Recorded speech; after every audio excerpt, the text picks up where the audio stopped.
बहुत बहुत धन्यवाद सर, सागर आभार। क्योंकि जिस योग के विस्तृत वर्णन से जो इधर उधर भटक गए थे लोग, अगर वंचित हो गए हैं तो आज बहुत बड़ा यह सेशन मिस किया है। क्योंकि मानव के आंतरिक एवं बाह्य योग की जो साधना है उसका सार्वधिक ये अपनी बात को यहाँ हम लोगों के समक्ष माननीय मंत्री ने कहा, उन्हें हमें अपने जीवन में अंगीकृत करना है, अवश्य करना है। क्योंकि इतनी बड़ी बढ़िया बात आप लोगों को शायद किसी बहुत बड़ा हायर करेंगे योग पुरुष तभी जाकर के मिल पाएंगे। आपने कहा कि सुबह उठिए और भगवान का स्मरण कीजिए, जो भी आपके देव हैं। अपने वेद में भी लिखा गया है, अभिवादन शीलस्य नित्यम वृद्धो विषयविनम त्याक्वार्थस्य वर्धन्ति आयुर्विद्या यशोवनम।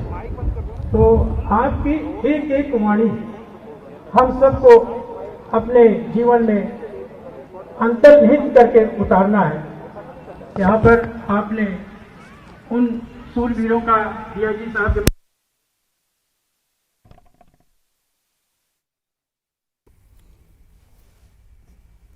तो योग करें, निरोग रहें। और आज करोड़ों लोग एक साथ योग कर रहे हैं। प्रधानमंत्री मोदी मैसूर में 15,000 लोगों के साथ योग करेंगे। और अंतर्राष्ट्रीय योग दिवस की पूर्व संध्या पर अमेरिका के नियाग्रा फॉल्स के पास भी कार्यक्रम का आयोजन किया गया।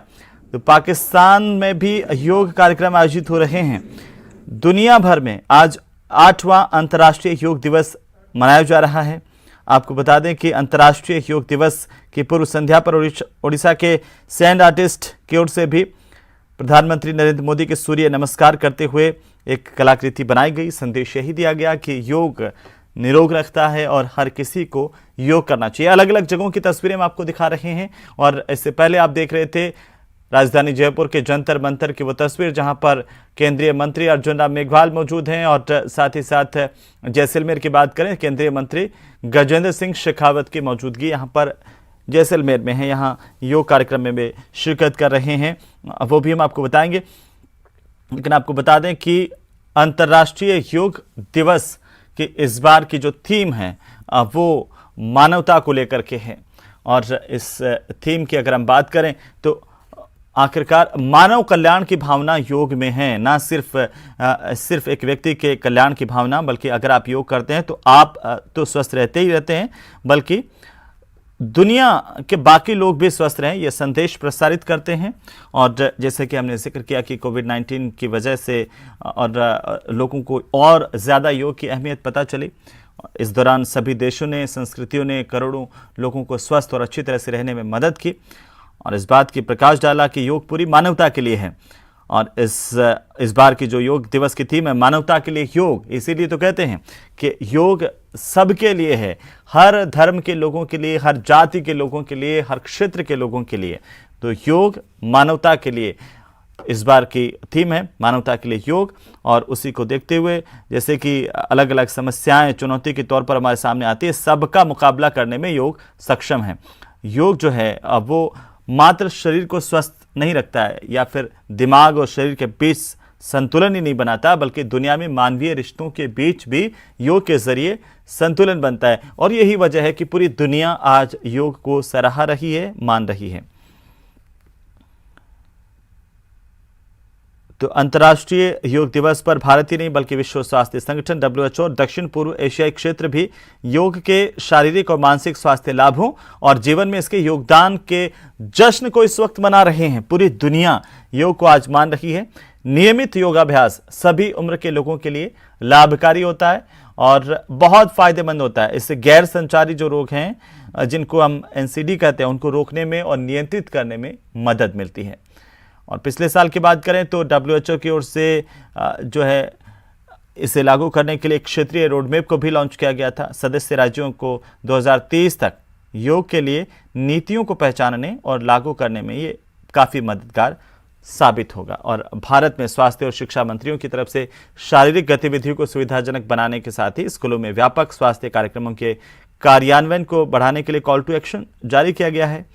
तो योग के ज़रिए हम स्वस्थ रह सकते हैं और योग के ज़रिए हम पूरी दुनिया को भी एक सकारात्मक संदेश दे सकते हैं।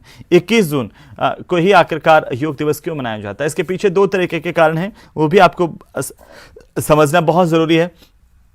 पहला कारण तो इसके पीछे है कि साल के इस दिन जो है, आज के दिन 21 तारीख और आज के दिन ही सबसे ज़्यादा वक्त तक सूर्य की किरणें धरती पर रहती हैं। ये बहुत महत्वपूर्ण है और इसको प्रतीकात्मक रूप से मनुष्य के स्वास्थ्य और जीवन से जोड़ा जाता है और इसीलिए 21 जून का चुनाव किया गया अंतर्राष्ट्रीय योग दिवस के लिए।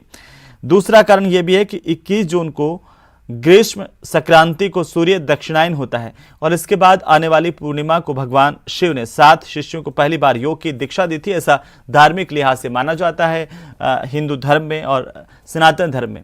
हालांकि ये कारण पौराणिक और धार्मिक मान्यताओं पर आधारित है, लेकिन जो मौजूदा दौर में जिसको सबसे ज़्यादा माना जाता है वो ये है कि आज के दिन 21 जून को सूरज की किरणें सबसे ज़्यादा देर तक धरती पर रहती हैं और ये अपने आप में एक प्रतीकात्मक रूप से मनुष्य के स्वास्थ्य और जीवन से जुड़ा हुआ है और इसीलिए आज अंतर्राष्ट्रीय योग दिवस मनाया जाता है। आज के दिन इसे चुना जाता है। ये 8वां अंतर्राष्ट्रीय योग दिवस है। 2014 को भारत के प्रधानमंत्री, हमारे देश के प्रधानमंत्री नरेंद्र मोदी, जिन्होंने संयुक्त राष्ट्र महासभा में 69वें सत्र में भाषण दिया था और बताया था कि पूरी दुनिया के सामने अंतर्राष्ट्रीय योग दिवस का प्रस्ताव वहां पर रखा था और यहीं से अंतर्राष्ट्रीय योग दिवस की शुरुआत होती है। अब आप सुनिए गजेंद्र सिंह शेखावत को क्या कह रहे हैं।